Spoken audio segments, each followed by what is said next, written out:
QQQ를 사고도 인생이 그대로라면, QLD를 모으면서도 하루를 대충 보내고 있다면, TQQQ로 인생을 바꾸고 싶다면서 아직도 변명부터 찾고 있다면 오늘 이야기는 조금 불편할 수 있습니다. 계좌가 안 커지는 이유는 종목을 몰라서가 아닐 수 있습니다. QQQ를 몰라서도 아니고 QLD를 못 사서도 아니고 TQQQ 타이밍을 놓쳐서만도 아닙니다.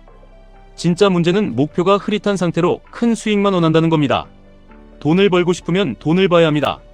자유를 얻고 싶으면 자유를 얻는 쪽으로 하루를 써야 합니다. 5년 안에 3억을 만들겠다. 5년 안에 10억을 만들겠다. 월급 외에 현금 흐름을 만들겠다. 이런 숫자가 있어야 오늘 무엇을 줄이고 무엇을 참고 무엇을 사야 하는지 결정됩니다. 그냥 부자 되고 싶다는 말은 목표가 아닙니다. QQQ 장기 투자하겠다는 말도 목표가 아닙니다. QLD로 시간을 압축하겠다는 말도 목표가 아닙니다. TQQQ로 인생 바꾸겠다는 말도 목표가 아닙니다. 언제까지, 얼마를, 어떤 비중으로, 어떤 하락까지 버틸지 정해야 진짜 목표입니다. 지금은 100억대 자산가로 불리는 사람도 처음부터 여유로웠던 건 아닙니다.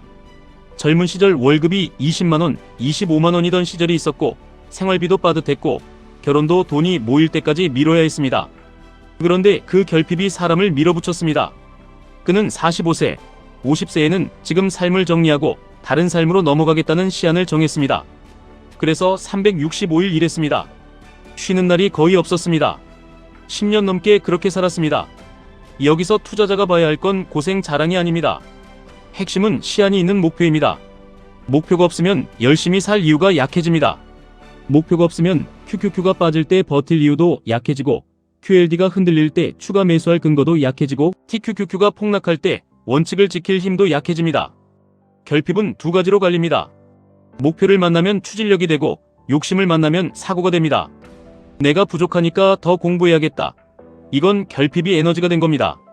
내가 부족하니까 TQQQ 한 번에 몰아서 뒤집어야겠다. 이건 결핍이 독이 된 겁니다. 가난을 벗어나고 싶을수록 더 냉정해야 합니다. 급할수록 더 원칙이 있어야 합니다. 시간이 없다고 느낄수록 더 오래 버틸 구조를 만들어야 합니다. 빨리 돈 벌고 싶다는 마음 하나만으로 레버리지를 잡으면 수익보다 먼저 멘탈이 무너집니다. 두 번째로 중요한 건 성공한 모델을 끝까지 파는 겁니다. 잘 되는 가게가 있으면 메뉴부터 동선, 가격, 손님 응대, 회전율까지 들여다봐야 합니다. 병원을 키울 때도 업종이 달라도 성공한 조직의 동업 시스템을 보고 배웠습니다. 피부 시술 시장이 아직 커지기 전 레이저 장비를 몇 대씩 들여놓고 남들이 한 대로 조심할 때 과감하게 판을 키웠습니다. 장비 가격이 대당 1억 가까이 하던 시절 몇 억을 한 번에 투자한 겁니다. 무모해 보이지만 그냥 감으로 한 게 아닙니다. 현장을 받고 시스템을 받고 돌아가는 구조를 받고 내가 하면 된다는 확신을 만들었습니다.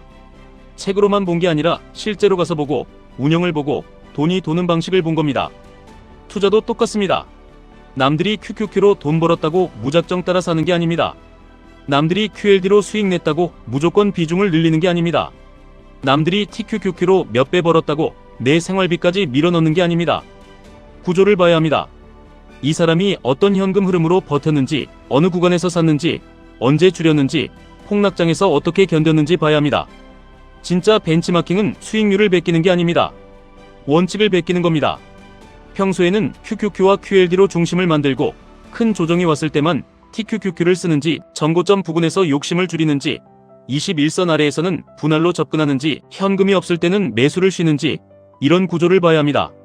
세 번째는 통제할 수 없는 것에 인생을 맡기지 않는 겁니다. 복잡한 것보다 단순한 구조가 오래갑니다. 내가 이해 못하는 곳에 돈을 넣지 않고, 내가 감당 못하는 비중으로 들어가지 않고, 내가 통제 못하는 욕심을 줄이는 겁니다. QQQ는 오래 가져갈 수 있어야 의미가 있습니다. QLD는 흔들림을 감당할 수 있어야 도구가 됩니다. TQQQ는 큰 기회일 수 있지만 준비 안 된 사람에게는 너무 빠른 차입니다. 운전 연습도 안 했는데 고속도로에서 풀악셀 밟는 것과 같습니다. 많은 분들이 묻습니다. 지금 TQQQ 들어가도 되나요? 지금 QLD 더 사도 되나요? QQQ는 아직 괜찮나요? 그런데 진짜 질문은 이겁니다. 지금 내 계좌가 30% 빠져도 내 생활이 무너지지 않나요? 50% 빠져도 가족에게 짜증내지 않을 수 있나요? 1년 횡보해도 계속 적립할 수 있나요? 현금 없이 욕심만 남은 상태는 아닌가요? 레버리지는 종목의 문제가 아니라 사람의 문제입니다.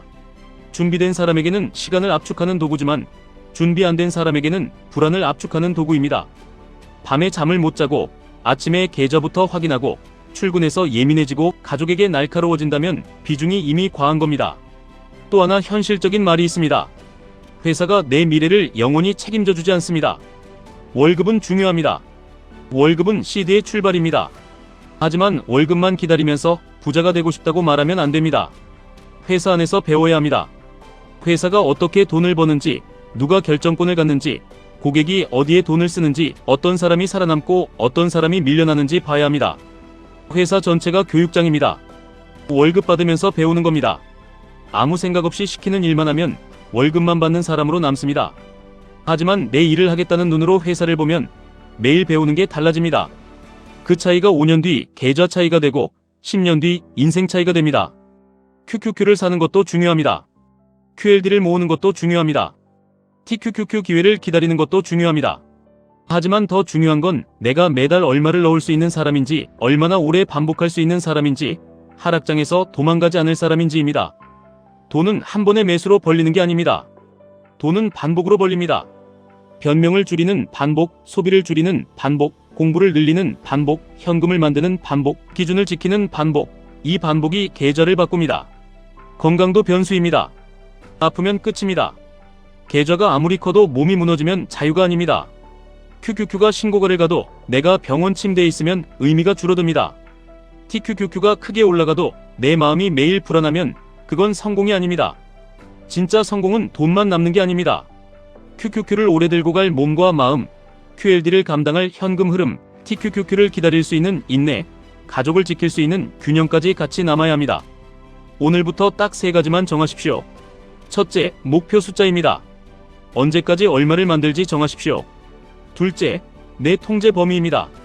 얼마까지 빠져도 버틸지 정하십시오. 셋째, 내 반복 공식입니다. 언제 사고, 언제 쉬고, 언제 줄일지 정하십시오. 이 3가지가 없으면 QQQ도 흔들리고, QLD도 위험하고, TQQQ는 더 위험합니다. 하지만 이 3가지가 있으면 시장의 하락은 공포가 아니라 훈련이 되고, 상승은 흥분이 아니라 보상이 됩니다. 변명하지 마십시오. 돈이 없으면 지출을 보십시오. 시간이 없으면 하루 30분을 빼십시오. 시장이 어렵다면 기준을 만드십시오.